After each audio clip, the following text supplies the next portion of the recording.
প্রিয় বন্ধুরা, আজ আমরা নামাজ, রোজা, হজ নিয়ে অনেক আলোচনা করি এবং শুনি, কিন্তু ভুলে যাই ইসলামের এক বিশাল অংশ মুআমালা আর মুআশারাত।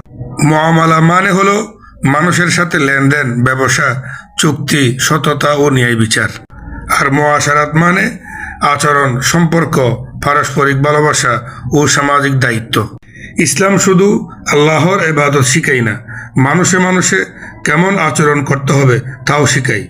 নবী সাল্লাল্লাহু আলাইহি ওয়াসাল্লাম বলেছেন, সবচেয়ে উত্তম মানুষ সে যার আচার ব্যবহার সবচেয়ে উত্তম। বন্ধুরা, তাই আসো আমরা শুধু নামাজি নয়, নৈতিক ও দয়ালু মুসলমান হতে চেষ্টা করি। এটাই আসল ইসলাম।